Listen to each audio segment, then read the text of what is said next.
demande ce que je dois te donner.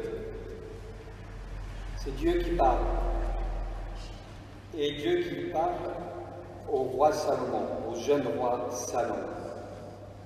Demande ce que je dois te donner. Et Salomon va réfléchir rapidement et il dit au Seigneur, en résumé, donne-moi la sagesse.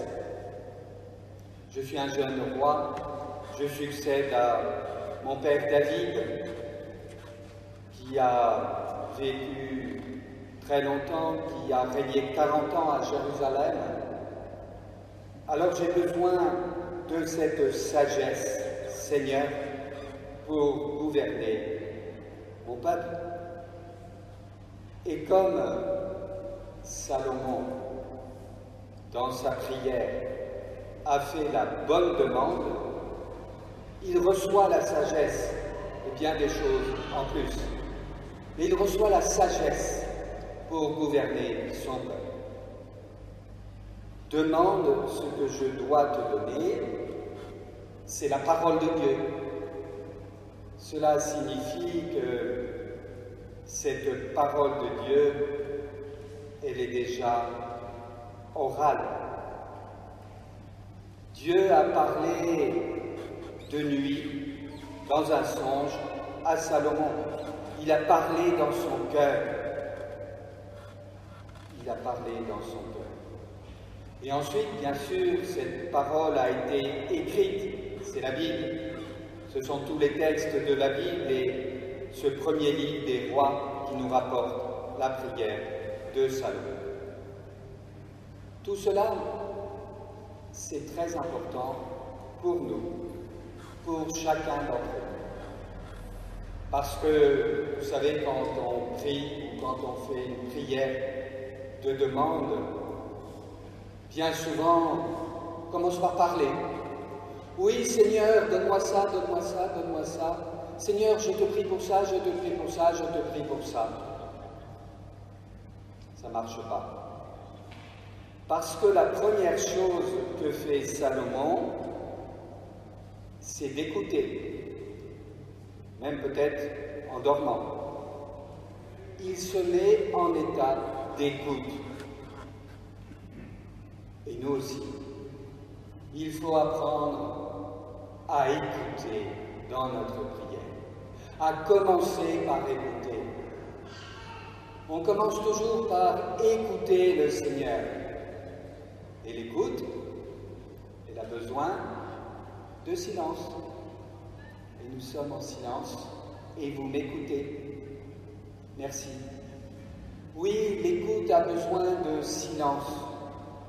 Alors dans notre prière, qu'elle soit à l'église, qu'elle soit durant l'adoration du Saint-Sacrement, qu'elle soit durant la messe, qu'elle soit chez nous à la maison, apprenons à commencer toujours par écouter, écouter dans le silence. Peut-être, parfois, rarement, nous écouterons et nous entendrons une parole de Dieu, une parole de Jésus. Et ce jour-là, Salomon a entendu, demande ce que je dois te donner.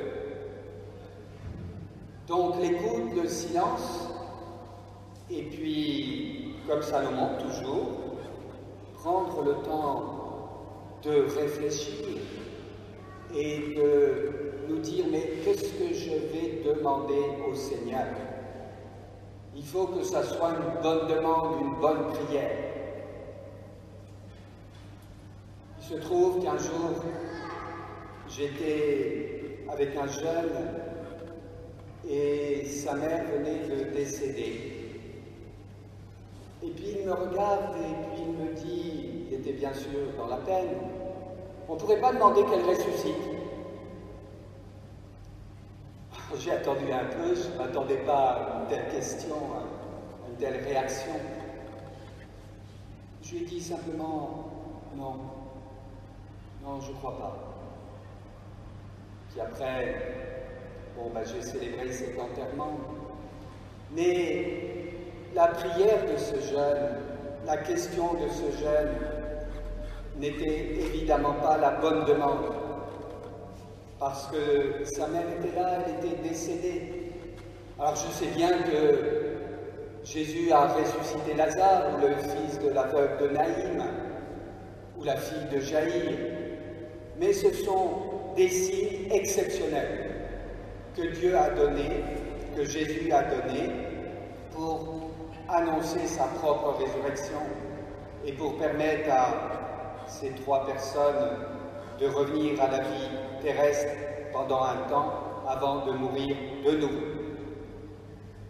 Alors faisons la bonne demande, et je pense que la bonne demande pour ce jeune qui priait le Seigneur, c'était de dire, eh bien, puisque ma mère est décédée, aide-moi, Seigneur, aide-moi à faire le deuil de son départ, ou encore autre prière de demande qu'il pouvait faire au Seigneur, et je pense qu'il l'a fait, c'est « Seigneur, accueille-la auprès de toi.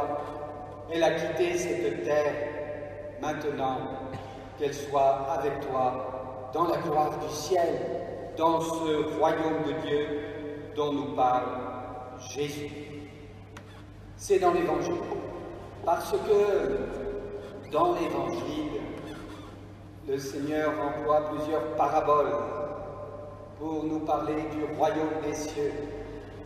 Et le royaume des cieux, c'est pas seulement là-haut, c'est ici, d'abord sur la terre. Quand Jésus est là, quand nous prions, quand nous écoutons sa parole. Tout à l'heure, je vais faire un baptême, là-haut à Notre-Dame-des-Marins. Eh bien, ce petit garçon que je vais baptiser, il est encore trop jeune pour le savoir, mais par ses parents qui ont demandé ce baptême, et avec ses parents, il entre mystérieusement au nom du Père et du Fils et du Saint-Esprit. Il entre mystérieusement dans le royaume de Dieu, dans le royaume des cieux. Alors voilà, le royaume des cieux, eh bien nous y sommes ce matin, dans cette église. Nous entrons dans le royaume aussi quand nous célébrons la messe, quand nous célébrons l'Eucharistie. Et Jésus nous dit encore, « Demeurez en moi, pour que je demeure en vous. » Donc, le royaume des cieux, c'est tous les jours, quand, au fond de notre cœur, nous faisons toute la place au Seigneur, quand nous l'écoutons, quand nous commençons par l'écouter, quand il formule en nous des prières de demande. Demande ce que je dois te donner. Et puis, je voudrais dire aussi un mot sur la lettre de Paul, car il y a là aussi une phrase qui m'a particulièrement touché, peut-être un peu plus que les autres phrases, parce que tout l'Évangile est important, toute la lettre de Paul est importante, tout l'Ancien Testament est important, mais cette phrase, c'est « pour que ce Fils, dit Paul, soit le premier-né d'une multitude de frères. » Paul, en parlant de Jésus vivant, ressuscité, le Fils de Dieu venu sur la terre, retourné vers Dieu, retourné vers son Père, dit qu'il est le premier homme d'une multitude de frères. Nous sommes frères et sœurs dans le Christ. Nous sommes frères et sœurs du Christ. Et la première qui a entendu cette expression, nous l'avons fêtée cette semaine, c'est Marie-Madeleine. Marie-Madeleine, elle est en pleurs à l'entrée du tombeau. Et Jésus vient et il se fait reconnaître en l'appelant par son nom, par son prénom, Marie. Et à ce moment-là, elle le reconnaît. Nous aussi, nous sommes comme Marie-Madeleine. Jésus est là. Sachons le reconnaître dans les autres, dans nos frères et sœurs. Sachons le reconnaître dans sa parole. Sachons le reconnaître et le trouver au fond de notre cœur, comme Marie-Madeleine. Mais elle, il était là devant, il apparaissait. Et il lui dit, va trouver les frères. Et dis-leur que je monte vers le Père et votre Père, vers mon Dieu et votre Dieu. Va trouver les frères. Eh bien, cette parole de Marie-Madeleine, elle retentit jusqu'aujourd'hui, cette parole de Jésus à Marie-Madeleine, elle retentit jusqu'aujourd'hui, ce matin. Va trouver les frères. Et moi, je suis venu de Port-de-Bouc, trouver les frères et sœurs. Et vous me trouvez aussi, vous m'entendez, vous m'écoutez. Alors, oui, nous sommes dans le Seigneur. Nous sommes dans le royaume. Nous sommes frères et sœurs de Christ. Et surtout, mettons-nous à son écoute, à l'écoute de sa parole. Demandons-lui ce qu'il doit nous donner. Et ce qu'il veut nous donner avant tout, c'est la foi en lui, la certitude qu'il est là, qu'il est vivant, ressuscité, qu'il ne nous abandonnera jamais et qu'il nous accueillera un jour dans son royaume de lumière. Prions-le. Amen.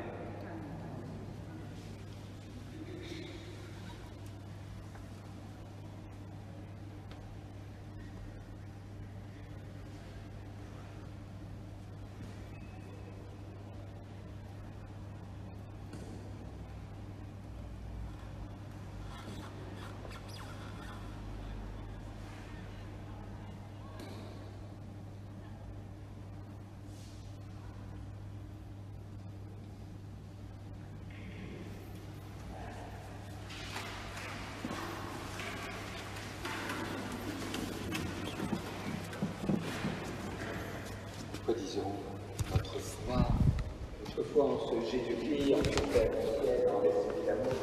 Redisons notre